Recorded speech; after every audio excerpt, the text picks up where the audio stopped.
Rating थी। जब तक ड्रामा स्टेट के कंट्रोल में था तो स्टेट का प्रेशर था, फिर स्टेट का प्रेशर था, तो बस इतने प्रेशर में ऐसे ड्रामा बनता है फिर जैसा आजकल बन रहा है। हम देख रहे हैं कि जब हम काम करना शुरू होते हैं तो मसला ये होता है, एक तो हमारी अपनी सोच होती है, वो सोच को हमारे साथ रहने नहीं दिया जाता। ज़्यादा प्रेशर तो शायद एक्टर्स पे ही होता है, क्योंकि वो face value pressure, the star cast pressure, and they have to sell a drama on an actor. अब रील फीते वाले नहीं रही, अब रील वो वाली बन गई कि 60 सेकंड में आपको इंस्टाग्राम पे आवाम को अपनी पूरी कहानी बयान कर देनी है, उनको हुक कर लेना है। तो हमारा राइटर रिग्रेसिव हो गया, इसलिए हमारा किरदार रिग्रेसिव हो गए। आज मुस्तफ़ा अफरीदी, ये लोग देखे ना, ये तवातुर के साथ औरतों के ऊपर लिख रहे हैं, किसी औरत ने भी अभी तक नहीं लिखा। आजकल के जो हम जितने बेहतरीन कंटेंट देख रहे हैं, अच्छे ड्रामास देख रहे हैं, वो ज़्यादातर मेल राइटर्स ने लिखे हैं, लेकिन हमारी बहुत सी अच्छी फीमेल राइटर्स भी हैं। जब ड्रामा लिखवाया जा रहा होता है तो सिर्फ चैनल, कंटेंट हेड और राइटर इन्वॉल्व होता है, हमारा डायरेक्टर तो बाद में आता है। बहुत बाद में आता है। और बाद में जिसने कहानी स्क्रीन पे ट्रांसलेट करनी है उसको आप आइसोलेट कर देते हैं इस पूरे प्रोसेस से। सबसे बड़ी बात है कि आपको लोगों को इज़हार की आज़ादी देनी चाहिए। कोई ये नहीं है कि हम यूट्यूब ही ढूंढें उसके लिए। मेरा दिल चाहता है कि काश वो दिन आए कि जब टीवी पे भी आप अपनी बात इसी तरह ताकत के साथ कह सकते हैं। मैं कराची में ड्रामा इसलिए नहीं करता कि आई लव लाहौर।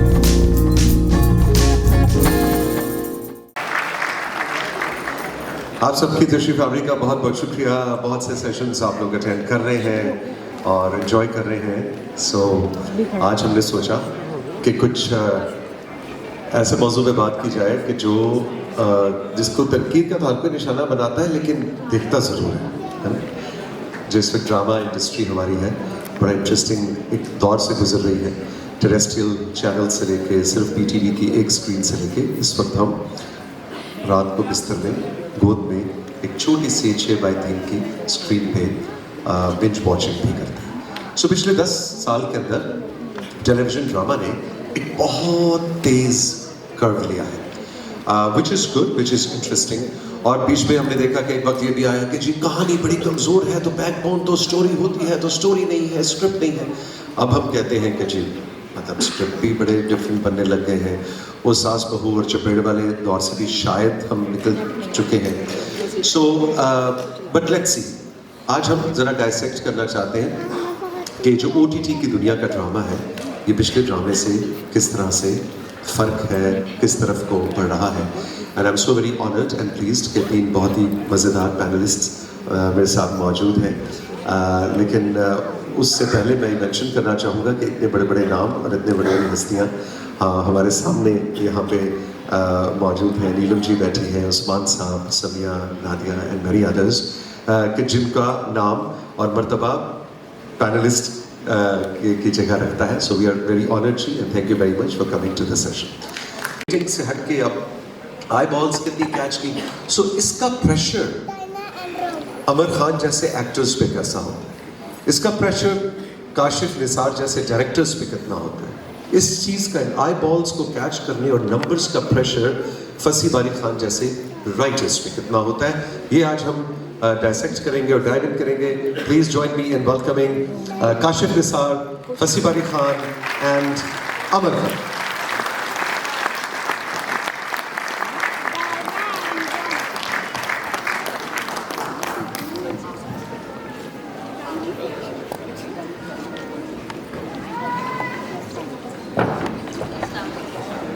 वालेकुम अस्सलाम। गुड से काशिफ, ये एपिसोड नंबर 1 रिलीज हुई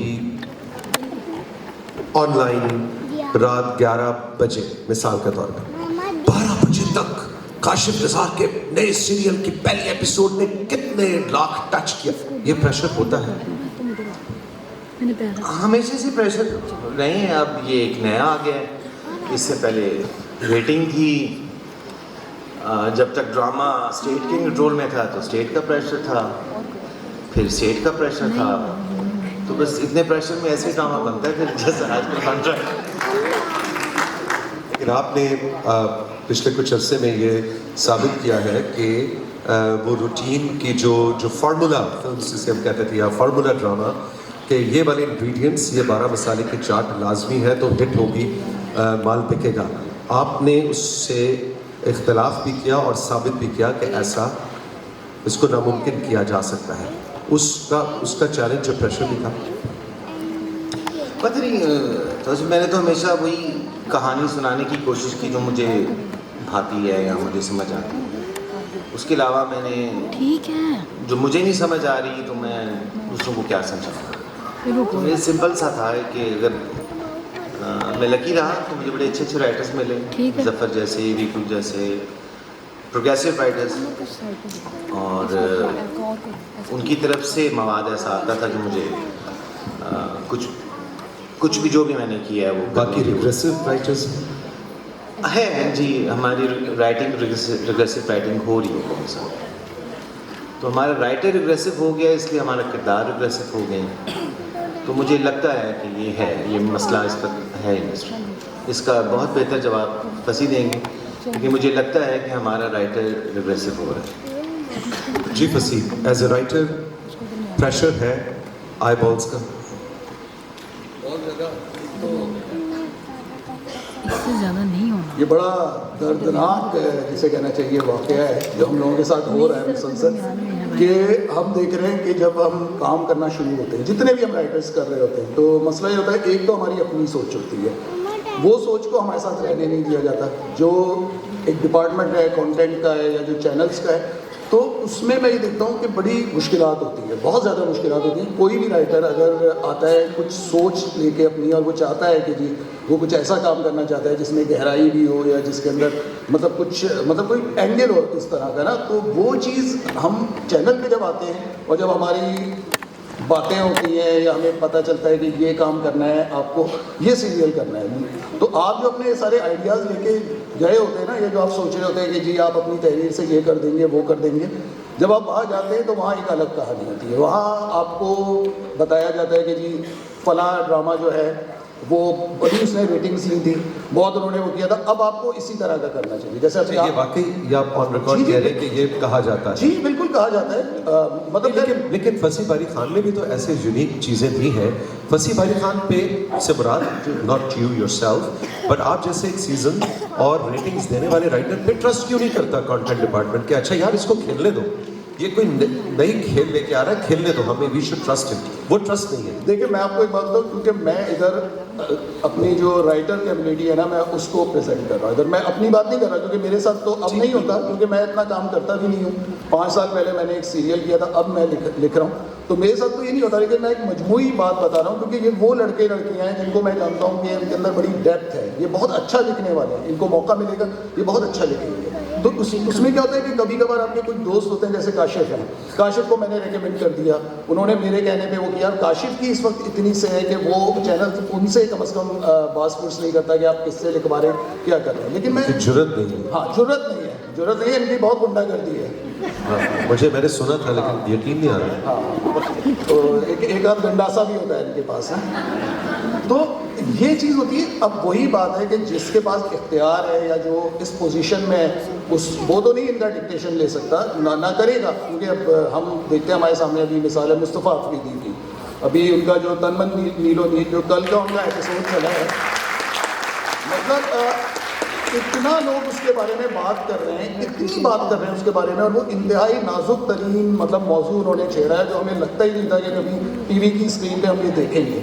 ये जाहिर सी बात है, जिस तरह का ड्रामा देखना चाहती है, तनमन नीलो नील पे ये लोग क्लैपिंग करते हैं, ये जो है ये खामोश ऑडियंस है। मैं एक बात बताऊँ, ये ऑडियंस खामोश है। यूट्यूब पे जो लोग चीख रहे चिंगाड़े होते हैं ना, ज़्यादातर लोग, ये वो नहीं है। तो मैं कहता हूँ जो खामोश ऑडियंस है, ये भी एक बड़ी तादाद में मौजूद है, हमें उनका भी ख्याल करना चाहिए। ठीक है, हम कहता हूँ सारे ड्रामे नहीं आप करें, लेकिन आपको हर क्वार्टर में हर चैनल को अपने 2 ड्रामे 3 ड्रामे तो इस तरह के करने चाहिए कि जो आपको शऊरी तौर पर थोड़ा सा वो करें।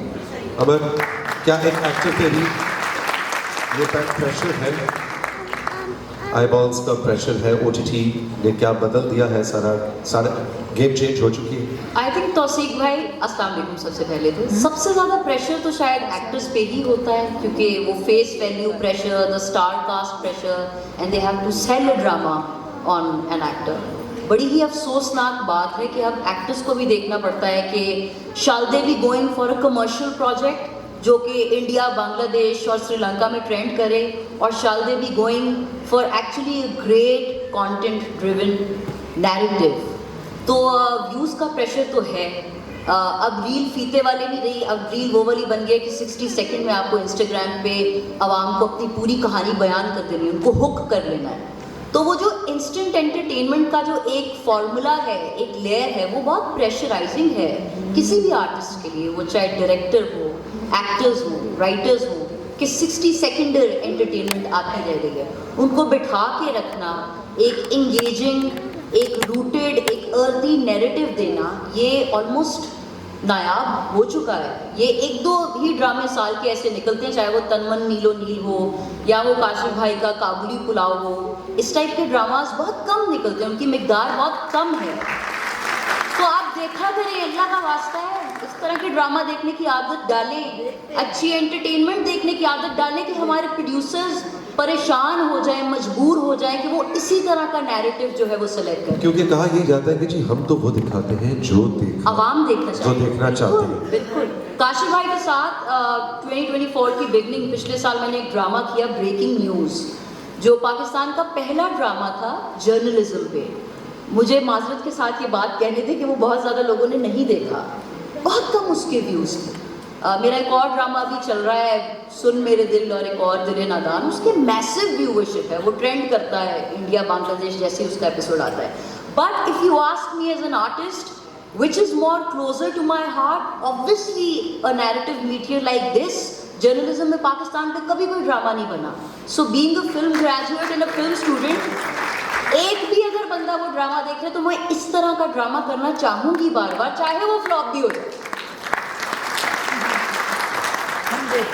So I think व्यूज का एक बहुत प्रेशर है, आई बॉल्स कैच करने की एक रेस में हम लगे हुए हैं, पर उस प्रेशर को थोड़ा सा ईज डाउन, एटलीस्ट प्रोड्यूसर को, जहाँ पे इतने फार्मूला सेट हो गए हैं और जहाँ पे हम इतने अकले कुल बन चुके हैं कि हमें पता है कि अब फार्मूला किस तरह क्रैक करना है, तो नंबर्स पे ही जा रहे हैं, तो इस तरह का भी नंबर रखें ना कि अगर आपने 6 ड्रामे बहुत ज़्यादा कमर्शियल बनाने हैं तो 2 की गुंजाइश रखें कि वो ड्रामा बनाएं जो डायरेक्टर और राइटर आपसे अर्ज कर रहा है, गुजारिश कर रहा है कि इस तरह का नैरेटिव स्क्रीन पे हमारी ऑडियंस के लिए आना चाहिए।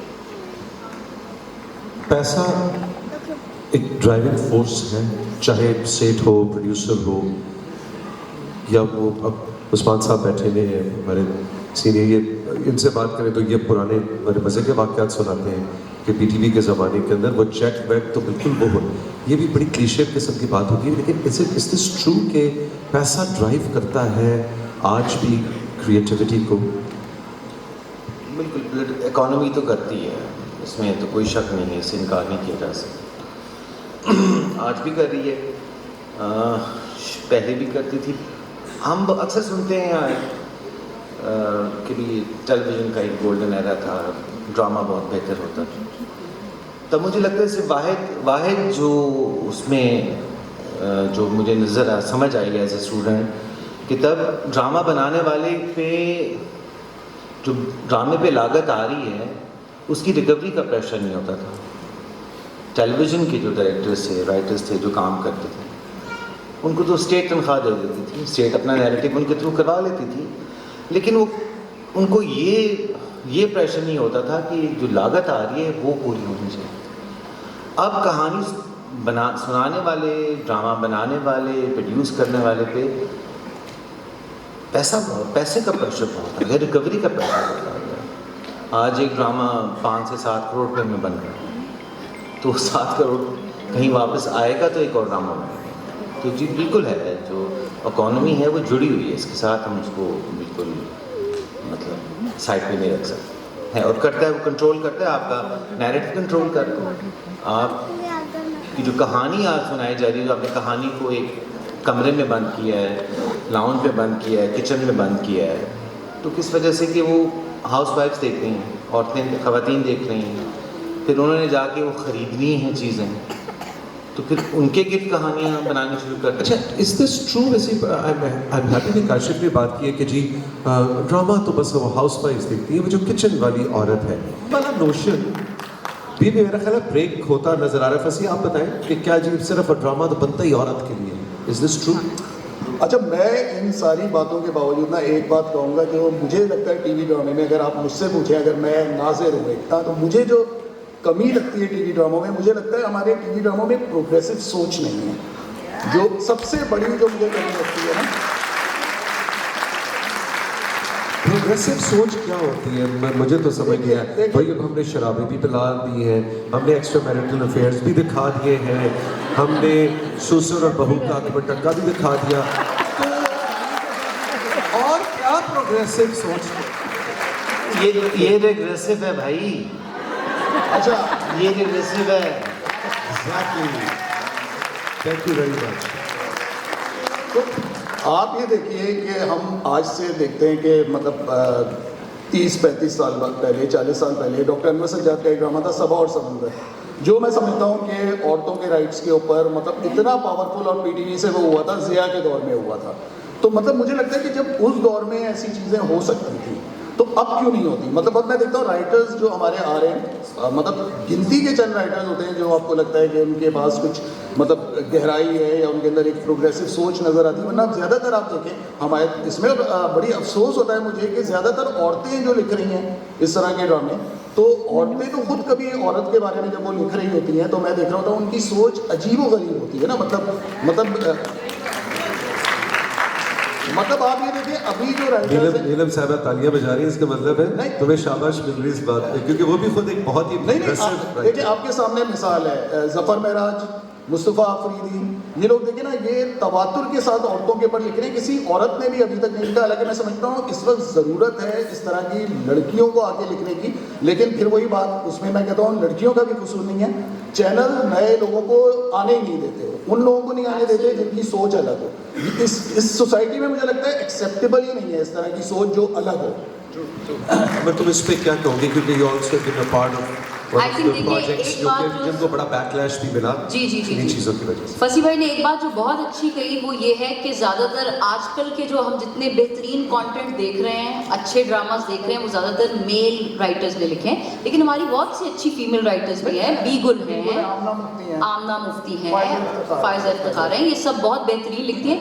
लेकिन मुझे ऐसा लगता है उससे भी ज़्यादा एक जो फुकदान है, एक जो कमी है, वो जो इतनी यूनिवर्सिटियों से फिल्म स्कूल से नहीं भी निकले, जो बस अल्लाह ताला की तरफ से अच्छे राइटर्स, नए बच्चे निकल रहे हैं, उनके पास एवेन्यूज़ नहीं है, एक चैनल उन पे ट्रस्ट नहीं करता, वो चैनल की भी हायरार्कीज़ है, एक प्रोड्यूसर है जिसको पता है कि उसका क्या मंजन बिकता है, वो अक्ले कुल बन जाता है फिर, और उसे पता है कि मुझे नब्ज़ पता है ऑडियंस की कि ऑडियंस क्या आज मैं यहाँ से एक लफ्ज़ सीख के जाऊँगा, अक्ले कुल। हाँ एग्जैक्टली उसके नीचे फिर एक कंटेंट हेड होता है या होती हैं जो सारा मॉनिटर कर रहे होते हैं। तो आपको एक बहुत अफसोसनाक बात बताऊं, मुझे रिसेंटली मैंने ये चीज़ रियलाइज़ की कि जब ड्रामा लिखवाया जा रहा होता है तो सिर्फ चैनल, कंटेंट हेड और राइटर इन्वॉल्व होता है, हमारा डायरेक्टर तो बाद में आता है। और बाद में जिसने कहानी स्क्रीन पे ट्रांसलेट करनी है उसको आप आइसोलेट कर देते हैं इस पूरे प्रोसेस से।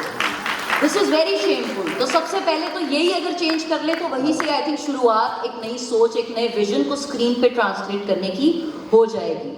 और दूसरा आई थिंक द डे आप जो ऑलरेडी बने हुए हैं उन्हीं को स्टार ना बनाते जाएं, जो ऑलरेडी अक्लेम्ड हैं उन पे सबको भरोसा थोड़ा ज़्यादा होता है। वो किसी ने वासेपुर का एक रद्दी से उठा के स्क्रिप्ट एक बच्चा लेके आया था वहाँ के कानपुर से, उसने अनुराग कश्यप को दिया कि ये मेरे कोई 1000 सफ़े हैं, ये पढ़ लें। उस डायरेक्टर की एक आप महानता देखें कि उसने पढ़े, उसने वो रद्दी का सामान पढ़ा और उसमें से एक कहानी निकाली जो पूरी दुनिया में अप्रिशिएट की गई। कभी आपने यहाँ पे किसी चैनल, किसी प्रोड्यूसर, किसी और का सुना है कि उन्होंने नए निकले हुए बच्चों के स्क्रिप्ट को इतनी इम्पोर्टेंस दी गई हो या दी जाए? आई थिंक जिस दिन ये चेंज होगा तो आपको नैरेटिव भी स्क्रीन पे और मैं आपको बताऊँ बहुत अच्छे लड़के लड़कियाँ हैं जो लिख रहे हैं और बहुत फ्रेश लिख रहे हैं, लेकिन वही बात है कि उनको मौका मिलना चाहिए, ट्रस्ट नहीं है। अच्छा, अब आते हैं उस गंडासे वाले डायरेक्टर वाली बात पे जो कि अजहर मजाक की थी फसी ने कुछ देर पहले, लेकिन अमर जो बात कर रही हैं काशिफ, शायद मेरा ख्याल है, क्योंकि मैं तो अभी इस इंडस्ट्री में 1 साल हुआ मुझे आए, तो मैं ज़ाती तौर पे 2-3 ऐसे लोगों के साथ मैंने काम किया है, इंक्लूडिंग योरसेल्फ, क्योंकि I know you as a friend. आप लोग इन्वॉल्व होते हैं, मेरा नहीं ख्याल कि काबली पुलाव में आपको फाइनली एक स्क्रिप्ट मिल गया होगा कि काशिफ निसार साहब ओके कैमरा पे ओ एक्स्ट्रा उसके वक्त पॉसिबल ही नहीं है। मैं बहुत हैरान होता हूँ जब मुझे ये खबरें मिलती हैं कि वो डायरेक्टर इन्वॉल्व नहीं था, तो वो कैसे पॉसिबल कैसे है? मैं कभी समझ ही नहीं पाया कि फिर हो कैसे रहा है। अगर डायरेक्टर इन्वॉल्व नहीं है, जिसने इंटरप्रेट करना है, जिसने किरदारों को ज़िंदा करना है स्क्रीन पे, अगर वो इन्वॉल्व नहीं है तो ये काम चल कैसे रहा है, हो कैसे रहा है, मैं यही नहीं समझ पाया। लेकिन यही तो मैं कह रहा हूँ, मैं तो अमर से डिसएग्री कर रहा हूँ। आई मेरे डोंट ख्याल नो, में मुझे मैं होता है। बहुत आई डोंट नो, मैं कराची के मेन इंडस्ट्री वहाँ पे है तो वहाँ से कुछ ऐसी खबरें आती रहती हैं, लेकिन मैं कभी भी डाइजेस्ट नहीं कर सका इसको ना, कि पॉसिबल कैसे है कि डायरेक्टर इन्वॉल्व ना हो तो कहानी कैसे सुनाएगा। वो 3-4 ऐसे आई एम सॉरी डायरेक्टर्स हैं। अब ये लोग एक्सेप्शन है, ये डायरेक्टर की भी सीट से ऊपर गंडासा शिफ्ट कर चुके हैं। ये तो अपने आप में पाकिस्तान के वो विजनरीज हैं जो सबसे ऑनेस्ट और फियरलेस स्टोरी टेलिंग कर रहे हैं। लेकिन जो बाकी पूरी इंडस्ट्री है, जो बाकी के डायरेक्टर्स हैं, उसमें ये लेकिन मुझे ये मुझे समझाओ तो सही कि बताए, अगर डायरेक्टर के इन्वॉल्व की होता क्या है वहाँ? वो जो स्क्रीन पे आपको नजर आ रहा है वही होता है। जो मेजॉरिटी नजर, जो खामियां नजर आ रही है, वो इसी वजह से होता है। अच्छा फसी, आपने बड़ा एक इंटरेस्टिंग काम किया पिछले कुछ अर्से में। आपने एक तो इंटरेस्टिंग तो नहीं, एक हमें तो उस पर एतराज़ है कि आपने लिखना बहुत कम कर दिया। अब आप 5 साल के बाद आप करें, लेकिन मिसाल के तौर पे कुदूसी साहब की बेवा या इस तरह के प्रोजेक्ट्स को आपने और आपकी टीम ने, आपकी सोशल मीडिया टीम ने रीलिव कराया उनको। 2012 अब आ गया 2025, 13 साल बाद, या पिछले 3-4 साल आप निकाल भी रहे, 10 years के बाद वो उसके क्लिप्स निकाल के उसको इंस्टाग्राम और टिकटॉक के ऊपर ऐसा वायरल किया। इसके बारे में हमें थोड़ा सा बताओ, क्योंकि आज हमारा बुराई तौर पे सेशन ये है कि OTT और इंस्टाग्राम और टिकटॉक के ऊपर ड्रामा इस वक्त किस फॉर्म में एग्जिस्ट कर रहा है। देखिए ज़रा कहानी में देखिए, सोशल मीडिया की इस वक्त बहुत ज़्यादा, जिसे कहना चाहिए, अहमियत है। और मैंने इसी वजह से मैंने खुद अपना एक चैनल यूट्यूब पे कबाड़ खाना के नाम से मैंने वो किया, क्योंकि मुझे लगता है आने वाला वक्त हमें उसी तरफ ले जा रहा है। दूसरे जो मुझे लगता है सोशल मीडिया की जो फ़ायदा है, या यूट्यूब पे आप अगर अपना कोई चैनल करें, सबसे बड़ा फ़ायदा है कि आप अपने अंदर की भड़ास निकाल सकते हैं, जो हम टीवी पे नहीं निकाल सकते। बहुत से ऐसे टॉपिक्स होते हैं जिन पे आप बात करना चाहते हैं, आप टीवी पे नहीं कर सकते। तो मुझे तो अगर कहेंगे, मुझे तो सबसे बड़ा ज़रिया लगता है अपनी भड़ास निकालने का। लेकिन हाँ, मैं ये कहता हूँ क्योंकि पहुँच हर एक की पहुंच में सोशल मीडिया, तो बाज़ दफ़ा ये होता है आपकी कुछ चीज़ें होती हैं जो आप नहीं लोगों ने देखी होती ना, तो आप उसको इंस्टा पे आप उसको कर देते हैं, फेसबुक पे वो कर देते हैं, तो वो आपको एक नई रीच मिलती है। और अब वही बात है कि ड्रामा उर्दू जहाँ बोली जा रही है, तो जाहिर सी बात है ये चीज़ें एक जगह से दूसरी जगह वो होती रहती है। तो मुझे ऐसा लगता है कि सोशल मीडिया की वजह से ये होता है कि बहुत सी ऐसी चीज़ें कि जो अननोटिस चली जाती हैं, मतलब मुझे उसका ये बेनिफिट लगता है कि उसकी वजह से लोग उसका नोटिस लेते हैं। मतलब जैसे अब लिंक आप शेयर करते हैं तो बहुत से लोग हैं जिन्होंने नहीं देखा होता, तो वो जाके सोशल मीडिया पे देख लेते हैं। तो लेकिन मैं कहता हूँ कि सबसे बड़ी बात ये है, देखिए सबसे बड़ी बात है कि आपको लोगों को इज़हार की आज़ादी देनी चाहिए। कोई ये नहीं है कि हम यूट्यूब ही ढूंढें उसके लिए। मेरा दिल चाहता है कि काश वो दिन आए कि जब टीवी पे भी आप अपनी बात इसी तरह ताकत के साथ कह सकते हैं। क्या काशिफ निसार को टेलीविज़न के लिए प्रोजेक्ट बनाना या नेटफ्लिक्स या किसी OTT प्लेटफॉर्म के लिए प्रोजेक्ट बनाना में आपको फ़र्क लगता है, या आप कहते हैं नहीं भी मैं तो बनाऊंगा, चलाना है चलाओ, नहीं चलाना है? यू थिंक फ़र्क है? हाँ जी बिल्कुल। मसलन क्या? देखिए, एक तो मौज़ूआती एतबार से जब आप OTT पे जाते हैं तो वो दरअसल टेलीविज़न जो है ना, टीवी ड्रामा आपके लाउंज में आता है तो उसकी रिस्पॉन्सिबिलिटी और है। OTT तो आप अपनी चॉइस से देखते हैं। मैं 8 बजे का या 7 बजे का ड्रामा जब टेलीविज़न के लिए करूँगा तो मुझे बहुत सारी चीज़ों का ख्याल करना है कि वो सीधा घर में घुस जाएगा, तो उसमें बहुत सारी बातें ऐसी हैं जो आप करना चाहें भी तो नहीं कर सकते। आप लिमिटेशंस हैं उसकी अपनी। OTT में ये सहूलत है कि आप जिस तरह का मर्ज़ी कंटेंट नैरेटिव बनाना चाहें आप बना लें, और जिसने देखना है वो जाके देख लें। तो थोड़ा सा फ़र्क है, और पूरी दुनिया में ऐसा नहीं है कि हमारे यहाँ ही हर जगह जो टेलीविज़न का प्रोडक्ट है वो औरतों से बनता है, इवन इंडिया में, यूरोप, हर जगह पे। और OTT का या एडल्ट कंटेंट और तरह का बनता है। अच्छा, ये बात वही प्रोग्रेसिव और एग्रेसिव राइटिंग और शराब दिखा दी, एक्स्ट्रा मैरिटल अफेयर दिखा दिया, उसी तरफ जाते हुए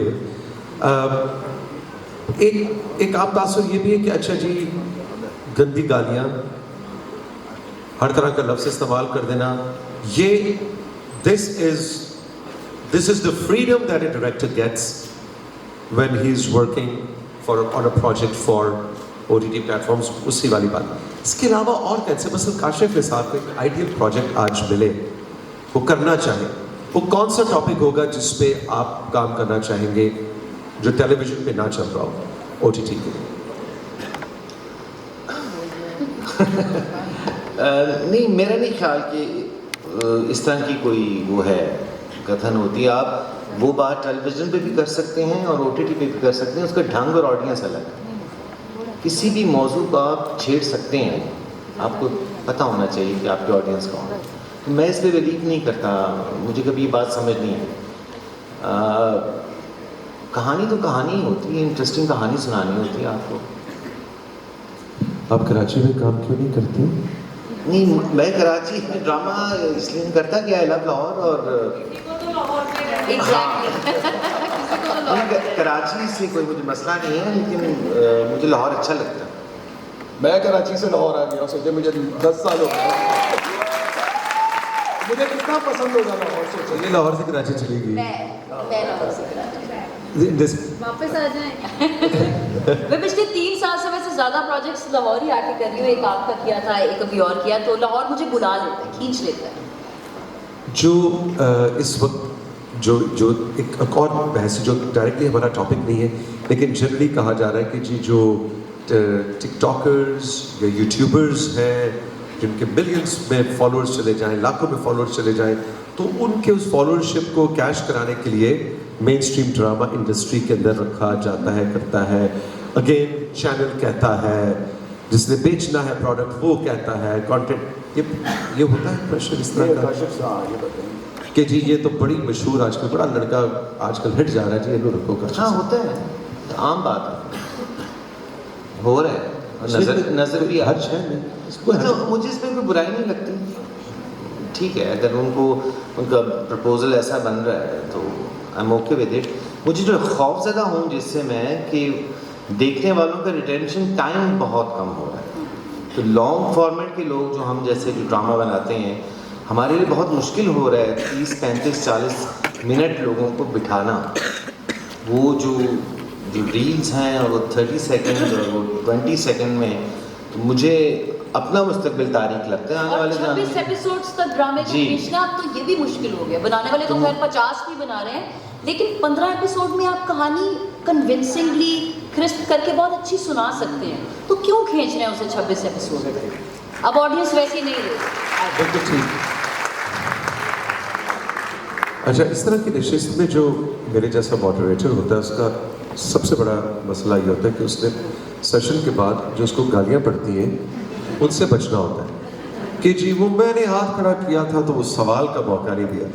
सो आज मैं ये पूरा तहैया करके आया हूँ कि आज मैंने Q&A के लिए ज़्यादा से ज़्यादा टाइम रखना है. मैं हारून महलका को कह रहा था कि पूरे 130 नहीं 2:30 पे I will open the Q&A floor so that we have good amount of 15 minutes for the Q&A.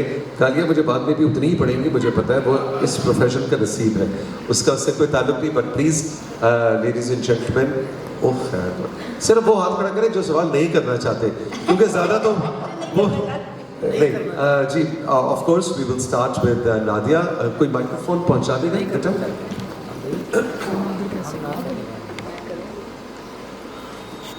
Nadia obviously is not going to have only a question, but we would like to have your input also on the topic. Assalamualaikum. So I have 2 questions. पहला मेरा सवाल, and I'll ask both the questions.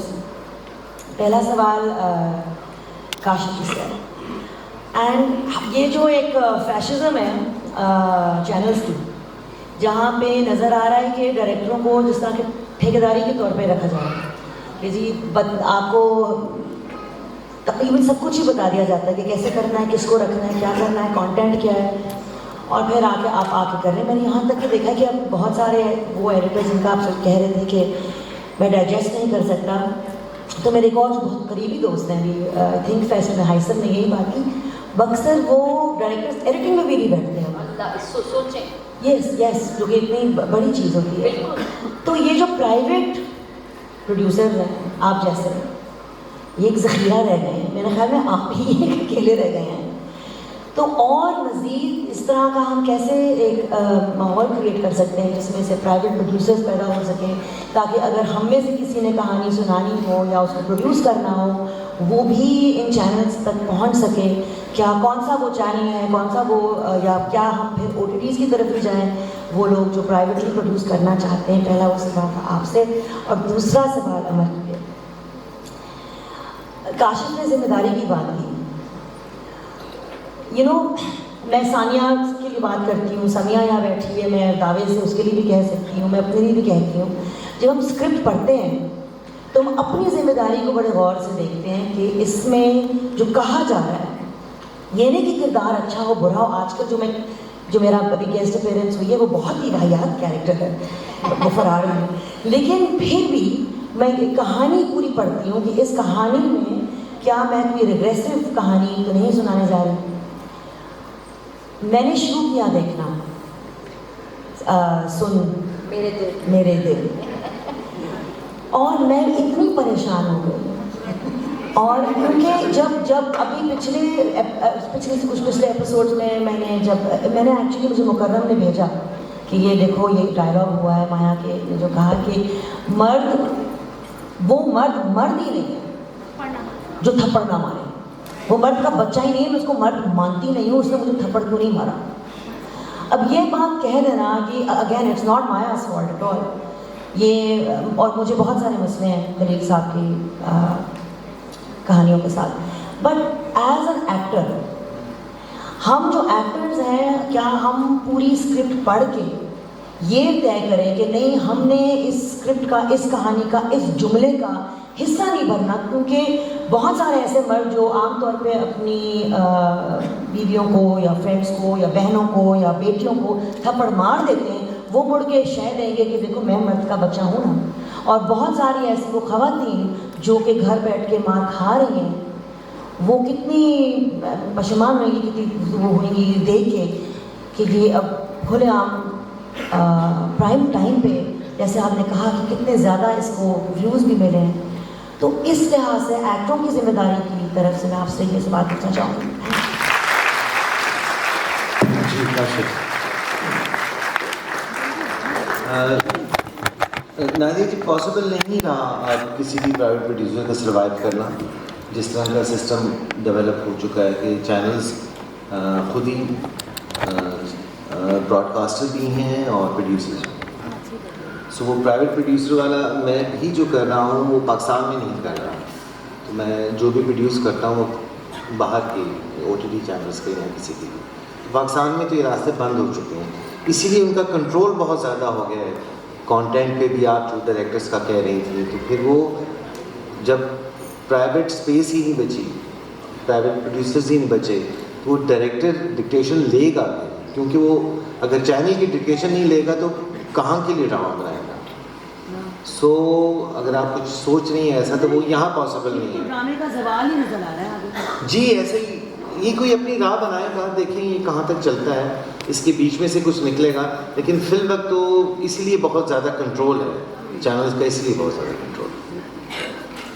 Nadia जी, इतना बेहतरीन सवाल आपने ये किया कि मैं ऑनेस्टली एज एन एक्टर थोड़ी सी शर्मिंदा भी हूँ, और मुझे लगता है जो वैलिड क्रिटिसिज्म आता है बहुत अच्छा आता है।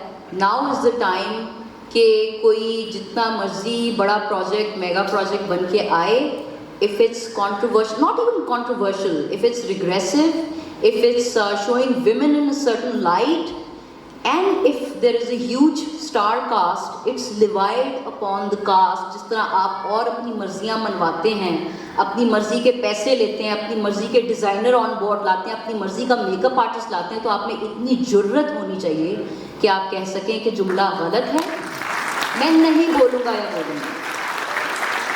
ये जो आई थिंक बेवकूफ़ चंद लोग हैं जिन्हें लगता है कि हम इस तरह के धड़ल्ले से एक सेंसेशनल डायलॉग जो है वो बुलवा देंगे और वो व्यूज़ भी लेगा, इवेंचुअली उसको बैकलैश आप देखिए कितना मिल रहा है। और आप being a women, being raised bye a single mother, I feel 9 महीने बाद जो एक बच्चा निकाल दे, अपने बाद अल्लाह ताला ने सबसे ज़्यादा ताकत एक औरत को दी है। ये पावर का स्टैम्प वो ऊपर से लगवा के लाती है। किसी ऑर्गेनाइजेशन, किसी लॉयर, किसी इदारे के पास वो ताकत नहीं है कि वो उसे वो एम्पावर कर सके या पावर दे सके, because the power is within. So I think not just as an actor but even as a human being, as a woman, we need to recognise our own power and have the ability to say no. तो मैं माफ़ी मांगती हूँ, वैसे मेरा कोई जुमला ऐसा नहीं था कॉन्ट्रोवर्शियल, शुक्र है अल्लाह का, लेकिन मेरी टीम का अगर कोई इस तरह का जुमला था तो बहुत अच्छी बात है। जब प्रोजेक्ट्स इस तरह के बैकलैश आता है, नोज डाइव करते हैं, तो आई एम श्योर फिर मेकर्स कुछ ना कुछ तो सीखते होंगे कि अगली बार ऐसी गलती नहीं करनी। Great. So it all went well. Thank you.